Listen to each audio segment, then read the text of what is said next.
Hello students, NCERT गणित कक्षा 9वीं में आप सभी का स्वागत है।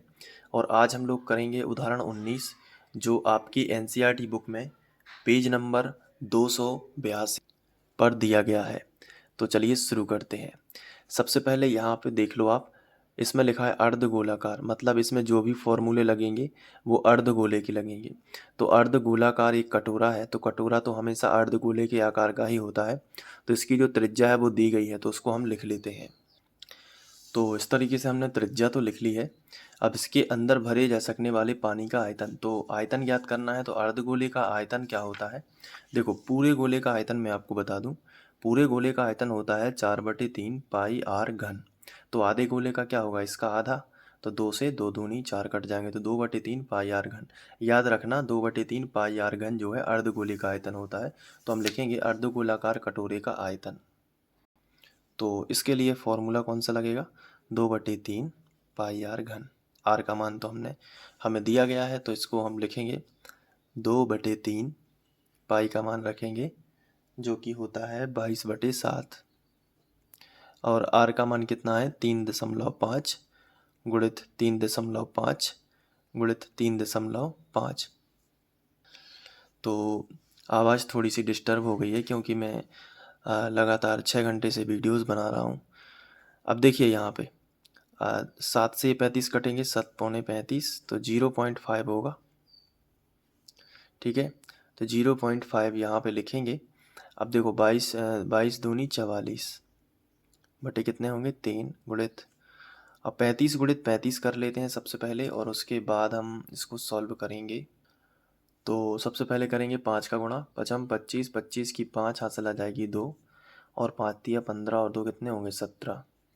प्रति 5 15 की 5 हासिल आ जाएगी 1, और तीतर का 9 और 1 कितने होंगे? 10। 5 7 5 12 की 2 हासिल आ जाएगी 1, 1 और 1 2 और 1 12 25 आएगा। ठीक है, अब 12 25 तो आ गया, लेकिन अब इसमें हम 5 का भी गुणा कर देते हैं। ठीक है, तो 5 का भी गुणा कर देते हैं। पचम 25, 25 की 5 हासिल आ जाएगी 2, 5 दूनी 10 और 2 12, 12 की 2 हासिल आ जाएगी 1, 5 दूनी 10 और 1 11, ये 1 हासिल आ जाएगी 1, 5 एकम 5 और 1 6, तो 61 25 आ गया। अब 61 25 आ तो गया है यहाँ पे, तो यहाँ पे लिखेंगे 22 दूनी 44/3, और इन तीनों का गुणा आया है 61 25, 61 25, लेकिन दशमलव रखेंगे, एक अंक ये, एक अंक ये, 3 अंक हो गए टोटल, तो 6.125। तो इस तरीके से आएगा। अब देखो ध्यान से, इसको 44 का गुणा भी इसमें कर देते हैं 61 25 में, तो रफ का इस्तेमाल करेंगे। तो यहाँ पे 61 25 गुणित 44। ठीक है, तो 4 पंजे 20, 20 का शून्य हासिल आ जाएगी 2, 4 दूनी 8 और 2 10, 10 का शून्य हासिल आ जाएगी 1, फिर 4 एकम 4 और 1 हासिल की तो हो जाएगी 5, और 4 6 24। अगले 4 का करोगे यही आएगा 24 500, तो लिख दिया 24 500।